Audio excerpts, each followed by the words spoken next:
दोस्तों, दिल्ली के अरुण जेटली स्टेडियम में आईपीएल 2025 का एक और रोंगटे खड़े कर देने वाला मुकाबला देखने को मिला। इस महामुकाबले में चेन्नई सुपर किंग्स और राजस्थान रॉयल्स की टीम आमने सामने थी। करोड़ों क्रिकेट प्रेमियों को इस मैच का बेसब्री से इंतजार था। पूरा स्टेडियम दर्शकों से खचाखच भरा हुआ था। इस मुकाबले में सिक्का उछाला गया तो टॉस जीतकर राजस्थान रॉयल्स के कप्तान संजू सैमसन ने गेंदबाजी करने का फैसला किया। वहीं उन्होंने चेन्नई की टीम को बल्लेबाजी करने के लिए आमंत्रित किया। चेन्नई की तरफ से बल्लेबाजी की शुरुआत करने के लिए उनके दो खतरनाक बल्लेबाज आयुष म्हात्रे के साथ डेवोन कनवे की जोड़ी मैदान पर उतरी। दोनों बल्लेबाजों के कंधों पर अपनी टीम को अच्छी शुरुआत दिलाने की जिम्मेदारी थी। वहीं राजस्थान की तरफ से पहले ओवर में गेंदबाजी करने के लिए आए तुषार देशपांडे की पहली गेंद पर आयुष ने सिंगल लेकर अपनी टीम का खाता खोला। अब स्ट्राइक पर कनवे आ चुके थे। ओवर की दूसरी गेंद पर उन्होंने दौड़कर 2 रन बटोर लिए और स्ट्राइक अपने पास ही रखा। तीसरी गेंद पर उन्होंने शानदार चौका लगाकर इस पारी का पहला बाउंड्री लगा दिया। लेकिन इसके बाद तुषार देशपांडे ने शानदार गेंदबाजी किया और अंतिम 3 गेंद पर उन्हें चकमा दे दिया। पहले ओवर में चेन्नई का स्कोर 7 रन ही बन सका। राजस्थान रॉयल्स की तरफ से दूसरे ओवर में गेंदबाजी करने के लिए आए युद्धवीर सिंह की पहली गेंद पर आयुष को सिंगल ही मिल सका। फिर दूसरी गेंद पर कनवे ने खतरनाक चौक जड़कर अपनी टीम के स्कोर को रॉकेट के रफ्तार से आगे बढ़ाया। फिर भी युद्धवीर सिंह ने हिम्मत नहीं हारा और इस चौके का बदला लेते हुए चौथी गेंद पर कनवे को रियान पराग के हाथों कैच पकड़वाकर उनको पवेलियन का रास्ता दिखा दिया। डेवोन कनवे अपनी टीम के लिए 8 गेंद पर 2 चौकों की मदद से 10 रन बनाकर बेहद निराश मन से वापस लौट गए। अब आयुष का साथ देने के लिए मैदान पर उर्बिल पटेल आ चुके थे, लेकिन वह भी ज्यादा देर तक नहीं टिक पाए और युद्धवीर सिंह ने जाते जाते दूसरे ओवर की अंतिम गेंद पर उनको भी अपने जाल में फंसाकर बैक टू बैक राजस्थान की टीम को 2 बड़ी सफलता दिला दिया। दूसरे ओवर में युद्धवीर सिंह ने सिर्फ 5 रन खर्च करके चेन्नई के 2 बड़े बल्लेबाजों को पवेलियन का रास्ता दिखा दिया। 2 ओवर की समाप्ति के बाद चेन्नई सुपर किंग्स का स्कोर 2 विकेट के नुकसान पर सिर्फ 12 रन ही बन सका था। उर्विल पटेल का विकेट गिरने के बाद अब आयुष म्हात्रे का साथ देने के लिए मैदान पर बल्लेबाजी करने के लिए रविचंद्रन अश्विन उतर चुके थे। दोनों बल्लेबाजों के कंधों पर अपनी टीम की पूरी जिम्मेदारी आ चुकी थी। वहीं राजस्थान रॉयल्स की तरफ से तीसरे ओवर में गेंदबाजी करने के लिए एक बार फिर से आए तुषार देशपांडे ने शानदार गेंदबाजी करते हुए शुरुआती 2 गेंद पर आयुष को चकमा दे दिया और उनको एक भी रन नहीं मिल सका। लेकिन तीसरी गेंद पर आयुष ने अपने अंदाज में जबरदस्त चौका लगा दिया। चौथी गेंद पर वह एक भी रन नहीं ले सके, लेकिन फिर उन्होंने 5वीं गेंद पर एक और धमाकेदार चौका लगाकर तुषार देशपांडे की जमकर कुटाई कर दी। आयुष ने तीसरे ओवर से 8 रन जोड़कर चेन्नई के स्कोर को 20 रनों तक पहुंचा दिया। इस चौथे ओवर में राजस्थान के कप्तान संजू सैमसन ने फिर से युद्धवीर सिंह पर भरोसा जताया और गेंद को उनके हाथों में थमा दिया। लेकिन इस बार रविचंद्र अश्विन और आयुष ने मिलकर उनकी धज्जियां उड़ाकर रख दिया। ओवर की शुरुआती 2 गेंद पर दोनों बल्लेबाजों ने सिंगल लिए। अब स्ट्राइक पर रविचंद्रन अश्विन थे। चौथे ओवर की तीसरी गेंद पर अश्विन ने शानदार चौका लगाकर अपने इरादे साफ कर दिए। इसी के साथ उन्होंने युद्धवीर सिंह को चेतावनी भी दे दिया। ओवर की चौथी गेंद पर अश्विन ने गगनचुंबी छक्का लगाकर चेन्नई के स्कोर को रॉकेट की रफ्तार से आगे बढ़ाया। 5वीं गेंद पर उन्होंने दौड़कर 2 रन पूरे कर लिए। इसी के साथ अंपायर ने उसे नो बॉल भी करार दे दिया और उन्हें एक एक्स्ट्रा गेंद भी मिल गई। इस फ्री हिट का फायदा उठाते हुए आयुष ने सनसनाता हुआ छक्का लगाकर युद्धवीर सिंह की जमकर कुटाई कर दी। फिर अंतिम गेंद पर ऑफ साइड की दिशा में चौका लगाकर युद्धवीर सिंह को घुटने टेकने के लिए मजबूर कर दिया। युद्धवीर का यह ओवर राजस्थान की टीम के लिए काफी महंगा साबित हुआ।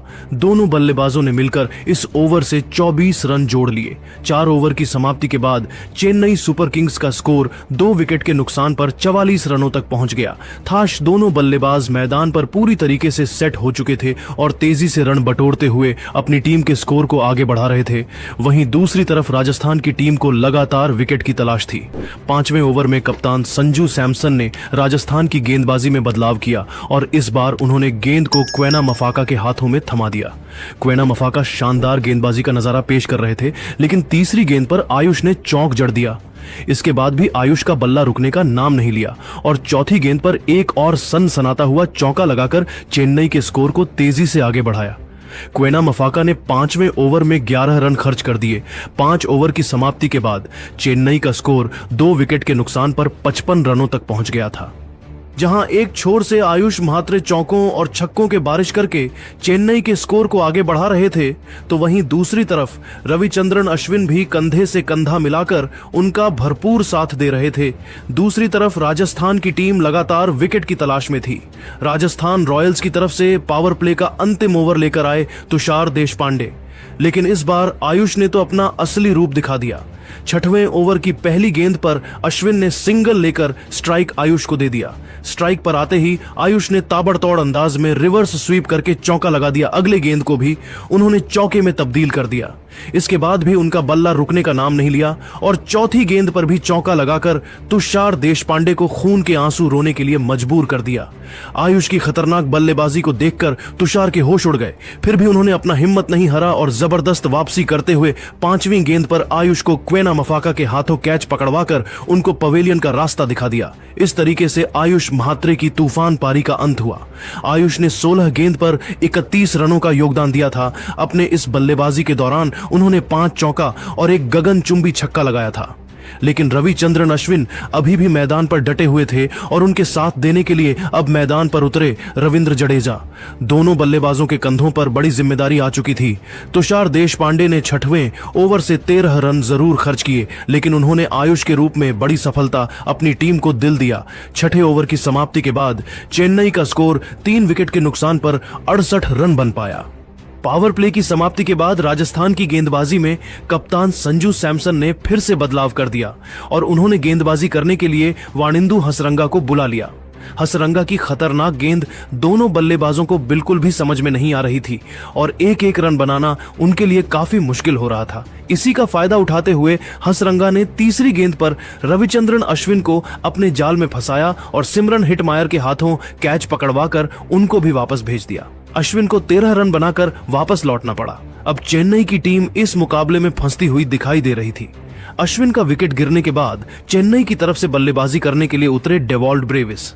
हसरंगा ने 7वें ओवर में शानदार गेंदबाजी करते हुए सिर्फ 3 रन ही खर्च किए। 7 ओवर की समाप्ति के बाद चेन्नई का स्कोर 4 विकेट के नुकसान पर 71 रनों तक पहुंच गया था। चेन्नई की टीम को एक बड़ी साझेदारी की जरूरत थी। वहीं राजस्थान के गेंदबाज लगातार विकेट गिराने की फिराक में थे। 8वें ओवर में कप्तान संजू सैमसन ने रणनीति बनाई और विकेट की तलाश में गेंदबाजी करने के लिए युद्धवीर सिंह को भेज दिया, लेकिन डेवॉल्ट ब्रेविस ने पहले ही गेंद पर शानदार चौका लगाकर राजस्थान के सारे रणनीतियों पर पानी फेर दिया। फिर दूसरी गेंद पर उन्होंने दौड़कर 2 रन बटोर लिए और स्ट्राइक अपने पास ही रखा, क्योंकि वह चाहते थे कि ज्यादा से ज्यादा गेंद खुद ही खेलें। तीसरी गेंद पर उनको सिंगल ही मिल सका और स्ट्राइक पर रविंद्र जडेजा आ चुके थे। रविंद्र जडेजा बड़ा शॉट खेलने के चक्कर में गेंद को ध्रुव जुरैल के हाथों में मार बैठे। जडेजा अपनी टीम के लिए मात्र 1 रन का योगदान ही दे सके। इस तरीके से चेन्नई के 5 बड़े बल्लेबाज ड्रेसिंग रूम की तरफ लौट चुके थे। रविंद्र जडेजा के वापस लौट के बाद अब ब्रेविस का साथ देने के लिए मैदान पर उतरे शिवम दुबे। 8वें ओवर की अंतिम 2 गेंदों पर शिवम दुबे एक भी रन नहीं बना सके। इस तरीके से युद्धवीर सिंह ने अपनी गेंदबाजी के जाल में चेन्नई के गेंदबाजों को फंसा कर रखा और 8वीं ओवर से 7 रन ही बनने दिया। 8 ओवर की समाप्ति के बाद चेन्नई का स्कोर 5 विकेट के नुकसान पर 78 रन बन पाया। इस लक्ष्य को हासिल करना राजस्थान की टीम के लिए आसान नहीं था। राजस्थान की तरफ से ओपनिंग करने के लिए 2 खूंखार बल्लेबाज यशस्वी जायसवाल के साथ वैभव सूर्यवंशी मैदान पर उतरे। दोनों बल्लेबाजों के कंधों पर अपनी टीम को तेज शुरुआत दिलाने की जिम्मेदारी थी। वहीं चेन्नई की तरफ से पहले ओवर में गेंदबाजी करने के लिए आए तेज गेंदबाज खलील अहमद की पहली ही गेंद पर यशस्वी जायसवाल ने अपने अंदाज में चौका लगाकर चौके के साथ अपनी टीम का खाता खोला। लेकिन इसके बाद खलील अहमद ने शानदार गेंदबाजी किया और अंतिम 5 गेंदों में सिर्फ 1 रन ही खर्च किया। पहले ओवर में राजस्थान का स्कोर 5 रन ही बन सका। चेन्नई सुपर किंग्स की तरफ से दूसरा ओवर लेकर आए अंशुल कंबोज अपनी गेंदबाजी से दोनों बल्लेबाजों को खूब परेशान कर रहे थे। शुरुआती 3 गेंदों पर यशस्वी जायसवाल एक भी रन नहीं बना सके, लेकिन चौथी गेंद पर जायसवाल ने 71 मीटर का लंबा छक्का लगा दिया। फिर 5वीं गेंद पर सिंगल लेकर दूसरे ओवर से 7 रन बटोर लिए। 2 ओवर की समाप्ति के बाद राजस्थान का स्कोर 12 रन ही बन सका। राजस्थान की टीम को तेजी से रन बटोरने की जरूरत थी, वहीं चेन्नई की टीम विकेट की तलाश में थी। तीसरे ओवर में चेन्नई सुपर किंग्स के कप्तान महेंद्र सिंह धोनी ने गेंदबाजी करने के लिए खलील अहमद को बुला लिया, जिनका स्वागत है यशस्वी जायसवाल ने दूसरी गेंद पर खतरनाक चौका जड़कर किया। अगली गेंद को उन्होंने ऑफ साइड की दिशा में धकेल दिया। गेंद बाउंड्री की तरफ जा रही थी, जहां पर शिवम दुबे खड़े थे। उन्होंने गेंद को रोकने की पूरी कोशिश किया, लेकिन गेंद बाउंड्री के पार कर रनों के लिए चली गई।